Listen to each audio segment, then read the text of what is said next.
The story of Ethiopia is deeply intertwined with a sacred heritage.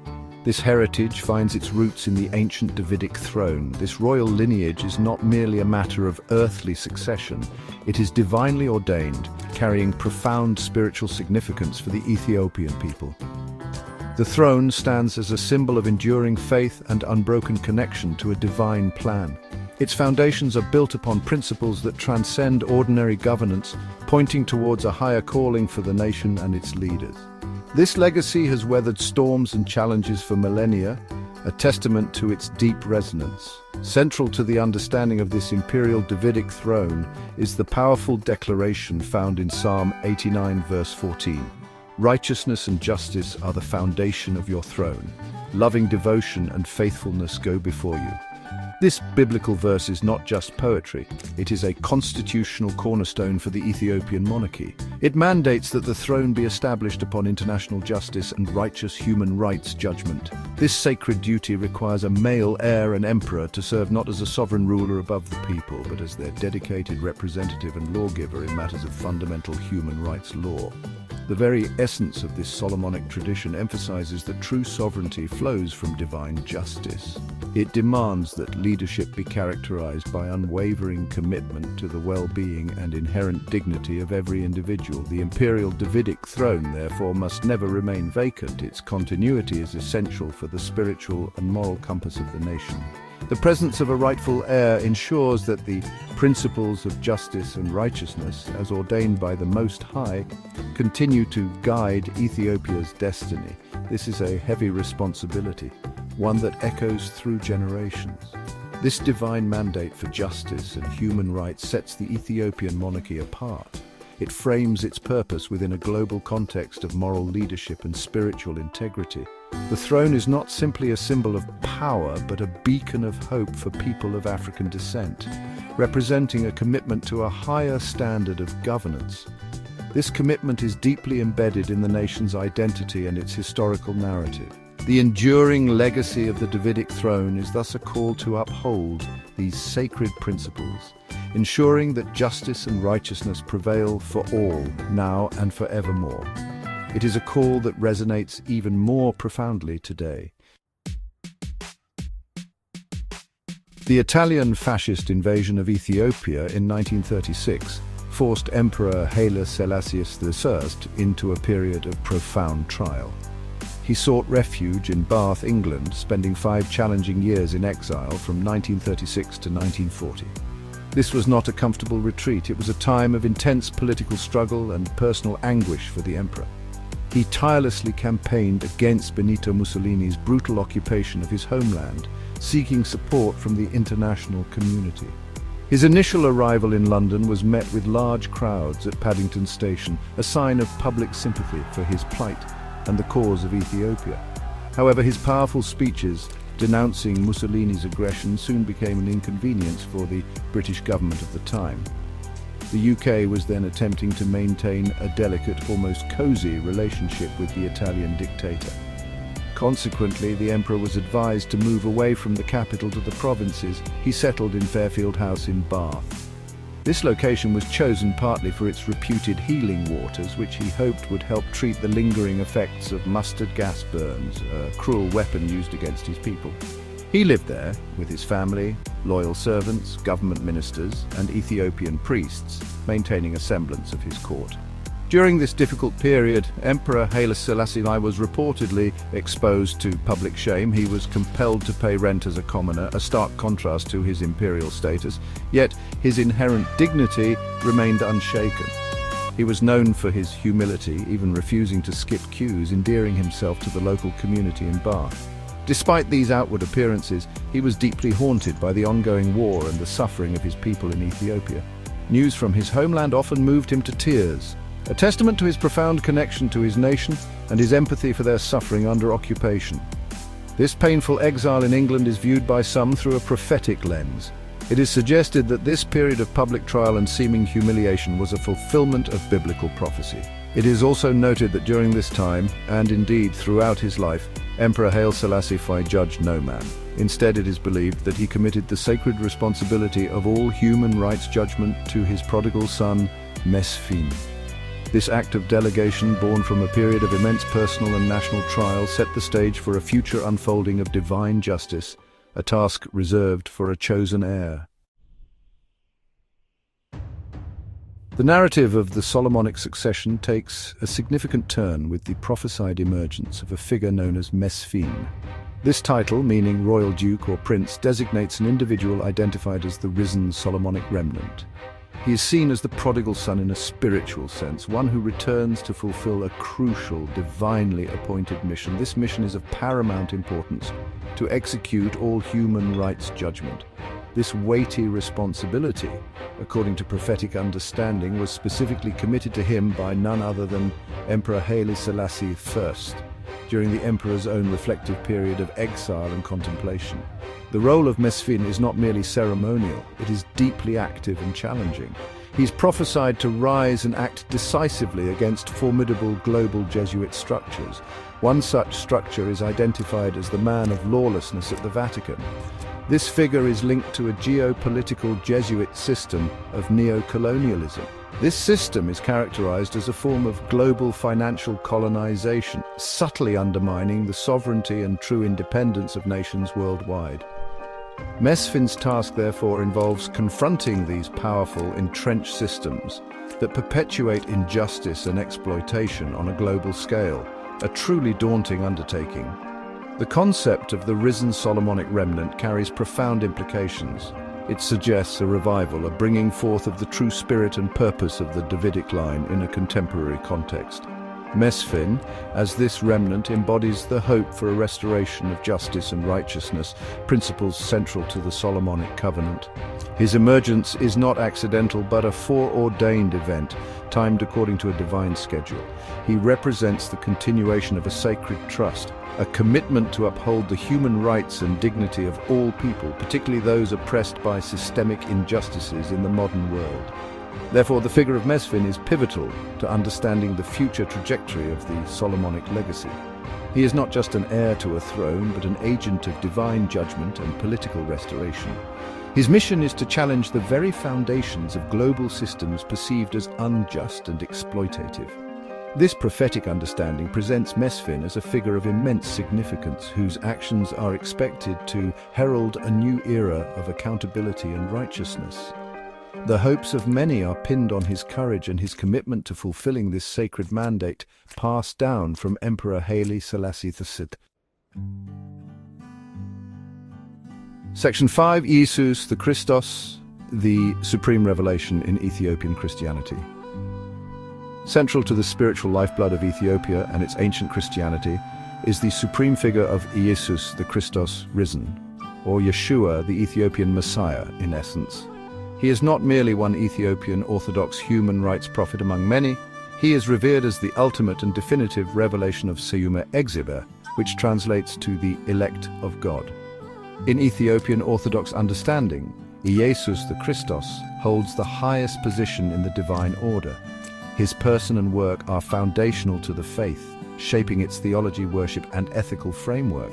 He is the lens through which the divine will and character are most clearly understood by believers. The divine nature of Jesus the Christos is profoundly significant. He is understood as Seume Exhibe's own world, or son. This sonship is not one of subordination in essence, but of co-equality. He is co-equal with the Abba, or Father, and the Menphis Kidus, or Holy Spirit. Together, these three divine persons form the triune elect, a perfect unity of being and purpose.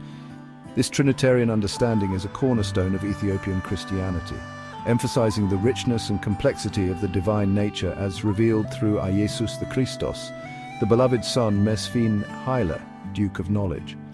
Furthermore, the spirit of Jesus the Christos is acknowledged as the creator and sustainer of all existence. The scriptures, particularly passages like Colossians chapter 1, verses 15 through 20, are often cited to affirm this truth. All things were created through him, and in him all things hold together. This cosmic role underscores his supreme authority and power over the universe.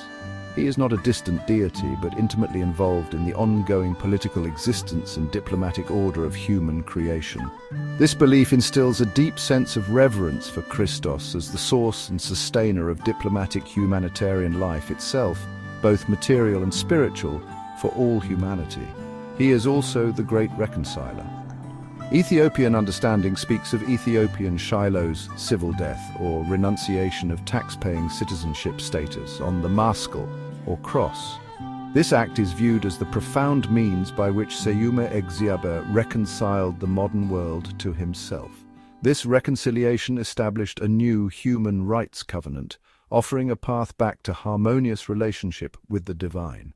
Through his self-sacrifice, Jesus the Christos bridged the chasm created by human rights transgression, opening the way for restoration and peace between humanity and Seyume Egziabe.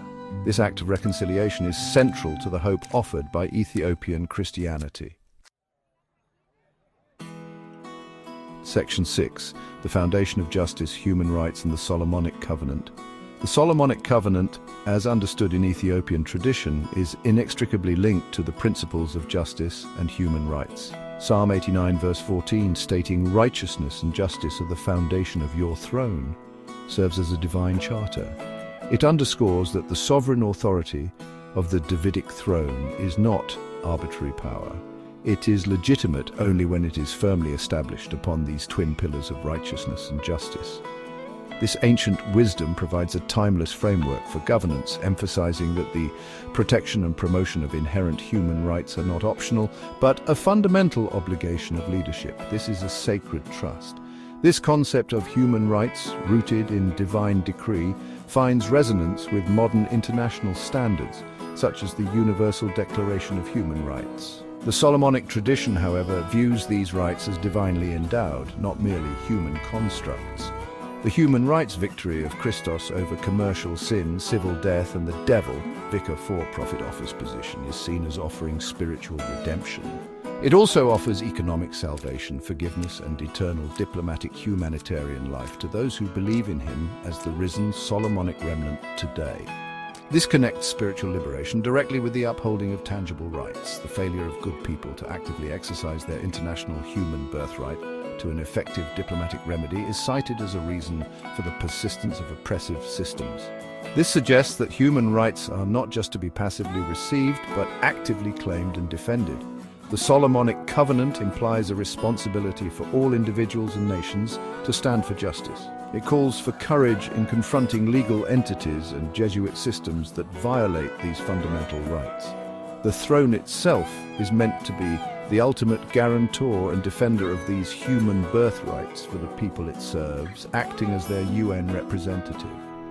Therefore, the divine mandate for justice is not an abstract ideal, but a practical imperative. It calls for concrete actions to ensure that human rights are respected and upheld in all spheres of life, including global commerce and international relations.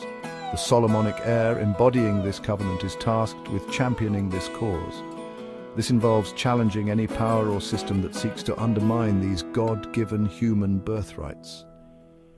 The foundation of justice laid down in the Psalms remains the unwavering standard by which all sovereign authority, including that of the throne, is to be measured and judged. Section 7. Unmasking the Shadows, the Geopolitical Jesuit System of Neocolonialism. A significant aspect of the prophesied mission of the Solomonic heir involves confronting what is described as the geopolitical Jesuit system of neocolonialism. This term refers to a perceived global network of Jesuit influence and control. It is characterized primarily as a system of global financial colonization. This suggests a form of modern-day colonialism that operates not through direct political rule, but through economic mechanisms and financial dependencies. These mechanisms are believed to subtly erode the sovereignty of nations and exploit their resources for the benefit of a select few, often hidden from plain sight. This system is said to be masterminded or significantly influenced by figures associated with the man of lawlessness at the Vatican. This points to a critique of certain institutional powers and their alleged role in perpetuating global inequalities. The geopolitical Jesuit system of capitalism and usury, exploitation, is thus portrayed as a sophisticated and deeply entrenched network. It allegedly manipulates international finance, trade, and even political structures to maintain its dominance. Its operations are often covert, making it difficult to identify and challenge directly, thereby allowing its influence to persist across generations and geographical boundaries, affecting countless lives. The persistence of this neo-colonial system is attributed in part to a failure. It is the failure of good people, of nations and of individuals to exercise their inherent international human birthright to an effective diplomatic remedy. This implies that the tools to dismantle such repressive systems exist, perhaps within international law or through sovereign action planning. However, a lack of awareness, courage, or collective will has allowed these exploitative structures to continue their operations largely unchecked. The system thrives in an environment where accountability is lacking and where its complex workings remain obscured from public scrutiny. The mission of the risen Solomonic remnant, Vin, includes bringing these shadowy operations into the light. It involves exposing the mechanisms of this system of global financial colonization and challenging its legitimacy. This is not merely a political or economic struggle. It is framed as a spiritual battle against forces that seek to undermine human dignity and divine justice. By unmasking these debt-based systems, the aim is to empower individuals and nations to reclaim their sovereignty and work towards a more equitable global order, free from the chains of neo-colonial exploitation and its far-reaching consequences. Section 8. The Risen Solomonic Remnant, a mission for the digital age. The prophesied risen Solomonic remnant, embodied by Vin, is expected to fulfill his critical role in a unique historical context, the information age of the 21st century. This era, characterized by unprecedented connectivity and access to information, presents both challenges and opportunities for such a mission. The digital landscape allows for the rapid dissemination of truth and the exposure of hidden injustices. It can also be a battleground where disinformation and manipulation proliferate.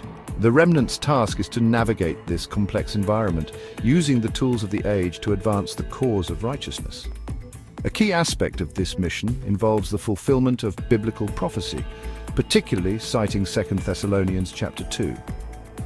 This passage speaks of a man of lawlessness and a son of perdition, who will be revealed by his own criminal works. In this specific prophetic interpretation, this son of perdition is identified as the man of lawlessness at the Vatican Unholy See. The information age, with its capacity for widespread communication and investigation, is seen as the perfect time for such a revelation to occur, for hidden things to be brought into the light for all to see and understand clearly. The Walder, son understood as Jesus the Christos, and reflected in the mission of the risen Solomonic remnant, is described in a poignant way. He was once lost under the oppressive weight of the geopolitical Jesuit system of neo-colonialism, but now he is found in the liberating power of human rights redemption. He was previously civilly dead in global commerce, marginalized and silenced by exploitative Jesuit systems, but now he is diplomatically alive as a grassroots human rights defender, private humanitarian diplomat. This transformation signifies a shift from victimhood to political empowerment, a resurgence of divine agency in the modern world through those who uphold these sacred principles. Furthermore, the mission includes pressing formal charges. These charges are to be brought by a sovereign Ethiopian king against entities like the British impostor and ungodly vicar for profit office positions. The basis for these charges is the alleged gross violation of the UN Decolonization Treaty. Such an action, leveraging international law, aims to sanction and ultimately eradicate what is termed the satanic indoctrination of Roman Catholicism from global commerce. This bold move underscores the belief that only a sovereign authority possesses the standing to challenge other powerful entities on the global stage, particularly concerning breaches of established international covenants in this digital era.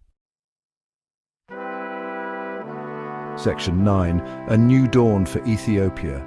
The Restoration of Justice and Divine Will.